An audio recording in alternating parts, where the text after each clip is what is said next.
meningkatkan efektivitas komunikasi pemasaran UMKM.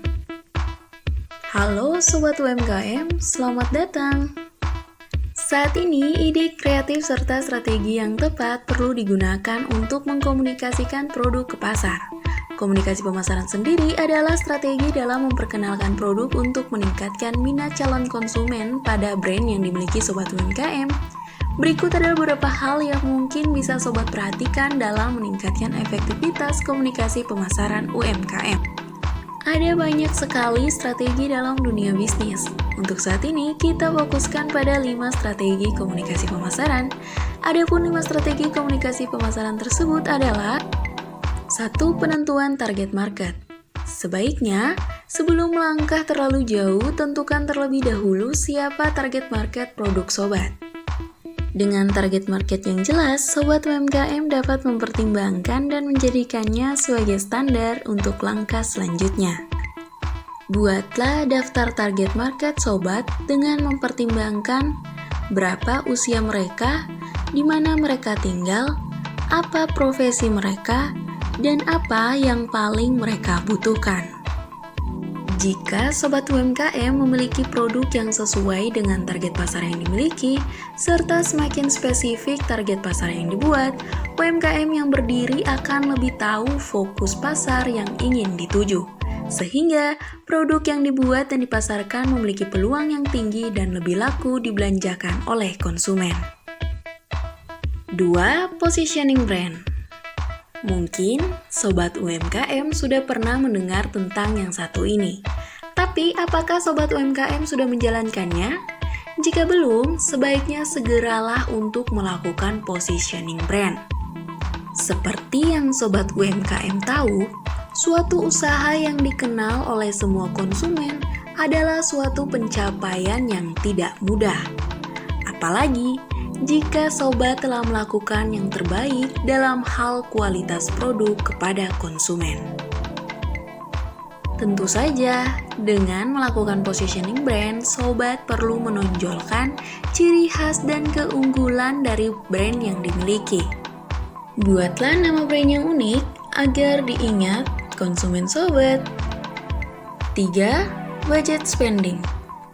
Masalah budget seringkali menjadi masalah yang sensitif. Namun, Sobat UMKM bisa lebih tenang jika telah melakukan 2 langkah sebelumnya. Karena target market yang jelas serta positioning brand yang ingin ditunjukkan telah ada, maka langkah selanjutnya Sobat tinggal memperhitungkan media apa yang cocok serta sesuai dengan budget yang dimiliki.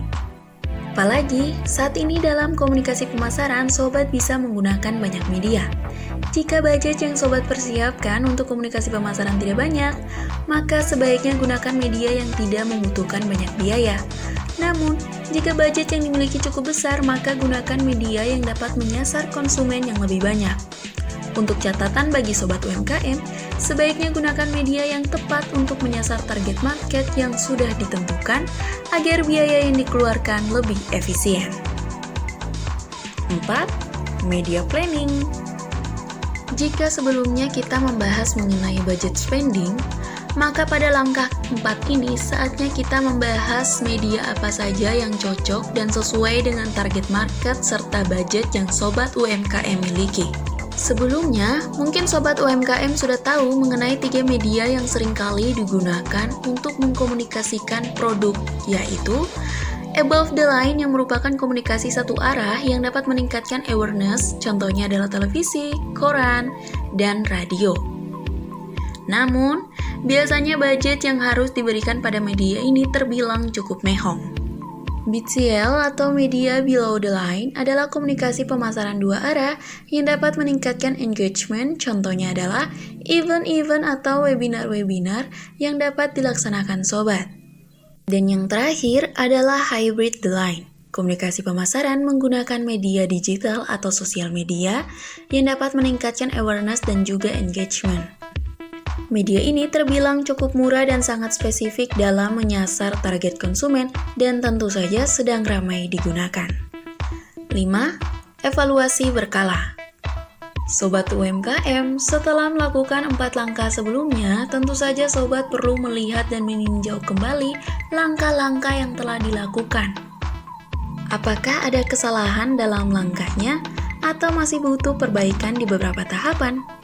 Karena dengan begitu sobat UMKM dapat memperbaiki untuk mencapai komunikasi pemasaran yang efektif dan efisien.